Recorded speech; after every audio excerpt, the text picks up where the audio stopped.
শহরের ইটকাট পাথরের বেড়াজাল থেকে বেরিয়ে একেবারে সবুজের কোলে কিছুটা সময় কাটিয়ে নেওয়ার জন্য আজকে চলে এসেছি Shibpur B garden, Shibpur botanical garden চলে এসেছি। এই যে দেখুন সামনেটা, আর এসেছি আমরা কিভাবে সেটা আপনাদের অবশ্যই বলে দেব। আর বি গার্ডেন খোলা থাকে মার্চ থেকে সেপ্টেম্বর পর্যন্ত 8টা থেকে, সকাল 8টা থেকে বিকাল 5:30 পর্যন্ত। আর অক্টোবর থেকে ফেব্রুয়ারি মাস পর্যন্ত খোলা থাকে সকাল 8টা থেকে 5টা পর্যন্ত। আর টিকিট কাউন্টার বন্ধ হয় 4:30 আর 4টের সময় বন্ধ হয়ে যায় টিকিট কাউন্টার। আর সোমবার পূর্ণ দিবস বন্ধ থাকে।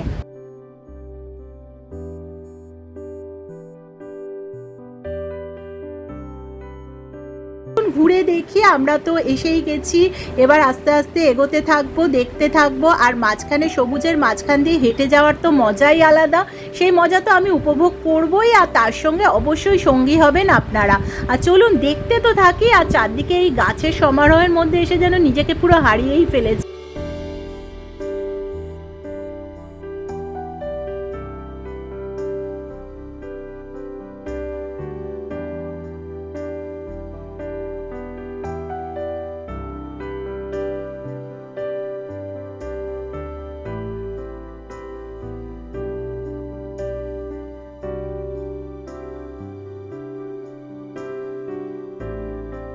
আপনাদের আর একটা কথা জানিয়ে রাখি, এই শিবপুর বি গার্ডেন যেতে গেলে সব থেকে আদর্শ সময় আমি তো বলবো শীতকাল। গরমকালে হয়তো খুব ভালো লাগছে, যেহেতু হালকা একটা সবুজের মাঝে হাঁটতে হাঁটতে হাঁটতে হয়তো হালকা একটা ঠান্ডার অনুভূতি রয়েছে, কিন্তু তাহলেও শীতকালে এলে মনে হয় আরও ভালো লাগবে, আর প্রকৃতিটা ভালো করে অনুভব করা যাবে। গরমে একটু হয়তো আমরা হাঁপিয়ে পড়ছি মনে হচ্ছে। চলুন তাও দেখতে তো থাকবোই, আর আপনাদের অবশ্যই দেখাতে থাকবো ভিডিওর মাধ্যমে।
আর এখানে এসে যেটা আমার সব থেকে ভালো লেগেছে, অনেক রকম অজানা পাখিকে দেখতে পেয়েছি, যে পাখি হয়তো আমরা কোনোদিন আগে দেখিনি। সাধারণত কলকাতাতে পাখি হয়তো অতটা দেখা যায় না, কিন্তু এই মুক্ত পরিবেশে যেন অদ্ভুত অদ্ভুত একটা পাখির ডাক, ভীষণ ভালো লাগছে। কিন্তু সেই পাখিকে হয়তো ক্যামেরাবন্দি করতে পারছি না, যেহেতু তারা অনেক ওপরে রয়েছে, নাগালের বাইরে, কিন্তু খুব ভালো একটা অনুভূতি। আপনাদের বলবো পারলে একবার ঘুরে যাবেন, দেখবেন ভীষণ ভালো লাগবে। আর পরিবেশটা এতটাই ভালো যে এসে মনটাই হয়তো অনেক সময় আমাদের কোনো কারণে মন খারাপ থাকে, সেই মনটা দেখবেন, মন খারাপের ভাবটা যেন কোথায় চলে যাবে, একটা অদ্ভুত মনের মধ্যে একটা আনন্দ চলে আসে। সেই প্রকৃতির মধ্যে নিজেকে যেন সঁপে দেওয়াটা, সেটা একটা অদ্ভুত পরিস্থিতি। আমি ঠিক আপনাদের হয়তো বোঝাতে পারছি না, আপনারা যদি একবার আসেন দেখবেন ভীষণ ভালো লাগবে, বিশেষ করে প্রাকৃতিক পরিবেশটা। আর চলুন আরও দেখতে থাকি অবশ্যই।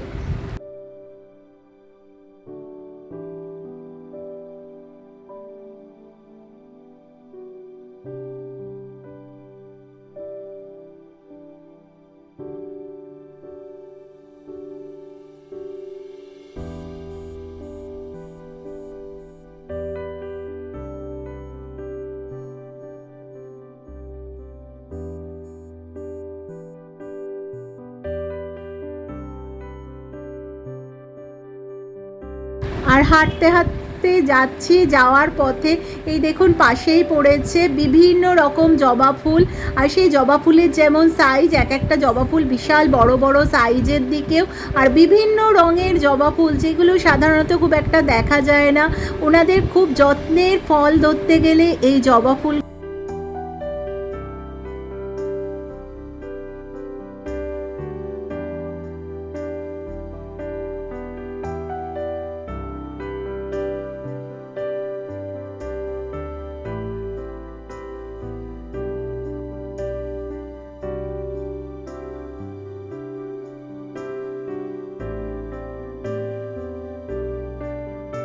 আর একটা যেটা ভীষণ ভালো লাগছে গঙ্গার ধার দিয়ে হাঁটতে হাঁটতে যাওয়াটা, সেটা তো খুবই ভালো লাগছে। আর এই যে দেখুন এখানে জলাশয়ের মধ্যে পদ্ম চাষ হয়, আর পদ্ম পাতাগুলোর সাইজগুলোও বেশ বড় বড়। এখানে পদ্ম ফুল দেখতে পাচ্ছি না, কিন্তু পদ্ম পাতাগুলো দেখতে ভীষণ ভালো লাগছে। আর জলের রঙটাও সবুজ হয়ে আছে, ভীষণ ভালো লাগছে দেখতে।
এবার হাঁটতে হাঁটতে চলে এসেছি শিবপুর বি গার্ডেনের সব থেকে আকর্ষণীয় যে জায়গা, বটগাছ।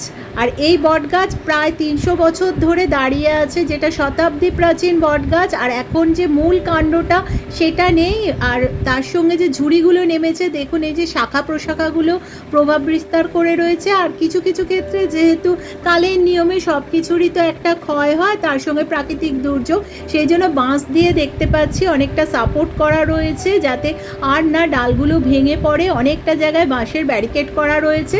আর এই সেই বিখ্যাত বটগাছ, যেটার জন্য হয়তো অনেক দূর দূর থেকে মানুষ দেখতে আসে।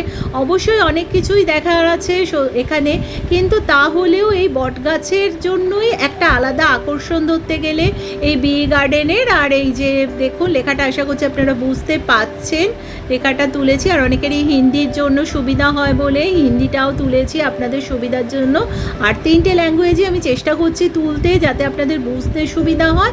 আর এই সেই সুবিশাল বটবৃক্ষ, যেটার জন্য আমাদের সবার একটা আকর্ষণের কেন্দ্রবিন্দু হচ্ছে এই জায়গা। আর এই যে দেখুন, এই যে শাখা প্রশাখাগুলোই দেখা যাচ্ছে মেনলি, আর তার সঙ্গে বাঁশের ব্যারিকেডটাও খুব ভালো করে দেখা যাচ্ছে। আর আপনারা এই ততক্ষণ বটগাছটা দেখতে থাকুন। আর আপনাদের বললে দিই কীভাবে আসতে হবে এখানে। এখানে আসতে গেলে আপনারা যদি আসেন, সেক্ষেত্রে হাওড়া থেকেও আপনারা আসতে পারবেন। এলে ওখান থেকে বাস পেয়ে যাবেন, বাসে একেবারে শিবপুর বি গার্ডেনে আসতে পারবেন। এছাড়া যদি হাওড়া ময়দান থেকে আসেন, হাওড়া স্টেশন থেকে যেমন আসতে পারবেন, তেমনি হাওড়া ময়দান স্টেশন থেকে এখন যেটা মেট্রো স্টেশনটা নতুন হয়েছে, সেখান থেকে এলেও কিন্তু আপনারা আসতে পারবেন, বাসেতেই আসতে পারবেন। আপনাদের বলতে হবে বি গার্ডেন যাব, একেবারে বি গার্ডেনের গেটের সামনে আপনাদের নামিয়ে দেবে। আর এখানে দেখুন পদ্ম পাতাগুলো এতটাই ভালো লাগছে, কত বড় সাইজের পদ্ম পাতা। আর এই যে পদ্ম ফুলও ফুটে রয়েছে, পাতাগুলো খুব বড় বড় রয়েছে, দেখতে খুব ভালো লাগছে। আর পদ্ম পাতা কী সুন্দর দেখুন, হালকা জলের ফোঁটা ফোঁটা রয়েছে, জল যেহেতু ধরে রাখতে পারে না, সেই জন্য খুব ভালো লাগছে, যেন মনে হচ্ছে একেবারে আলোটা পড়ে মুক্তোর মতো চকচক করছে, খুব ভালো লাগছে দেখতে সামনে থেকে। আর এই ফুল তো ভীষণ ভালো লাগছে পদ্ম ফুলটা দেখতে। এছাড়া অনেকগুলো কুঁড়ি রয়েছে দেখতে পাচ্ছি।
আর আপনারা চাইলে চেষ্টা করতে পারেন একেবারে বট গাছের যে গেটটা আছে ওই গেট দিয়েও এন্ট্রি করতে পারেন।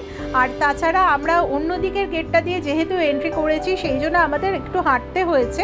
এছাড়া গেট ব্যানিয়ান ট্রি যে গেটটা আছে ওই গেট দিয়েও কিন্তু আপনারা আসতে পারবেন। সেক্ষেত্রে প্রথমেই একেবারে বট গাছটা দেখে বাকি সৌন্দর্যগুলো আপনারা উপভোগ করতে পারবেন। আর খুব তো ভালো লাগছে দেখতে, কিভাবে যে সময়টা কেটে যাচ্ছে বুঝতেই পারছি না। আর ছুটির দিনে গেলে চেষ্টা করবেন একটু হাতে সময় নিয়ে যেতে, যাতে 2-2.5 ঘন্টা টাইম যদি এখানে একটু কাটাতে পারেন। যদি আরেকটু বেশি টাইম হাতে থাকে তো খুবই ভালো হবে, ভীষণ ভালো লাগবে। আর একটা আপনাদের ইনফরমেশন জানিয়ে রাখি, বাইরের খাবার কিন্তু এখানে অ্যালাউ নয়। গেটে ঢোকার মুখেই আপনাদের একেবারে ব্যাগ কিন্তু ভালোভাবে চেক করা হবে। সেখানে সিঙ্গেল ইউজ যে প্লাস্টিকগুলো হয় সেগুলো এখানে নিয়ে কিন্তু ঢুকতে দেওয়া হয় না। সেই জন্য আপনারা যখন এখানে আসবেন চেষ্টা করবেন সিঙ্গেল ইউজ প্লাস্টিকের মধ্যে যে খাবার দাবারগুলো হয় সেগুলো নিয়ে না আসতে। আর যদি কাগজের ঠোয়া কিন্তু এখানে অ্যালাউ করে, বা বাড়ি থেকে যদি কোনো করেও আনেন টিফিন, সেক্ষেত্রে আপনারা স্টিল বা ওই জাতীয় কিছু করে আনতে পারবেন। একেবারে কাগজের জিনিস এখানে অ্যালাউ হয়। আর যেহেতু সিঙ্গেল ইউজ প্লাস্টিক একেবারেই বন্ধ, সেই জন্য একেবারে বাইরে ওগুলো কিন্তু রেখেই আপনাদের ঢুকতে হবে। আর চলুন আরেকটু দেখতে থাকি, ঘুরে ঘুরে কতটা দেখা যায় দেখতে থাকি। আর সময়টাও তো আস্তে আস্তে শেষ হয়ে আসছে। আর সত্যি একটা দিন, সারাটা দিন যে কিভাবে কেটে গেল, হয়তো আসতে আমার একটু দেরিই হয়েছিল। আমি দুপুরবেলা এখানে এসেছি, কিন্তু আসার পর থেকে সময়টা জলের মতো কিভাবে বেরিয়ে গেল বুঝতেই পারছি না। চারদিকে এত সবুজ দেখতে পেয়ে, আর সবুজকে তো কিছু মানুষ আছে হয়তো আমরা এখনও যারা সবুজকে ভীষণভাবে ভালোবাসি। আর সবুজের কোলে যদি কিছুটা সময় আমরা কাটাতে পারি তাহলে নিজেকে ধন্য বলে মনে করব। আর এইভাবেই তো সময়টা কাটিয়ে ফেললাম, আর অদ্ভুত এক মনে আনন্দ নিয়ে বাড়ি ফিরে যাব হয়তো। আর এই রেশ হয়তো অনেকগুলো দিন মনের মধ্যে থেকে যাবে, মনে হবে যেন কোথায় একটা কিছু সময়ের জন্য হারিয়ে গেছি। আর সেই রেশ নিয়েই আবার বাড়ির দিকেই রওনা দিতে হবে। আর এই যে প্রায় শেষের দিকেই এসে গেছি, গেটের কাছেই চলে এসেছি, আর মনটা তো একটু ভারাক্রান্ত হয়েই উঠেছে যে না, এবার আবার এই প্রকৃতির কোল থেকে আবার সেই ইটকাট পাথরের জঙ্গলের মধ্যেই আবার গিয়ে পড়তে হবে। আর যদি ভিডিওটা আপনাদের ভালো লাগে তাহলে প্লিজ একটু সাবস্ক্রাইব করবেন, যাতে আমি আরও নতুন নতুন ভিডিও এইভাবে আনতে পারি। আর আপনারাও যদি এখানে ঘুরতে আসেন, দেখবেন একটা অদ্ভুত মন নিয়ে বাড়ি ফিরে যেতে পারবেন। আবার দেখা হচ্ছে এই রকমই কোনো ভিডিও নিয়ে।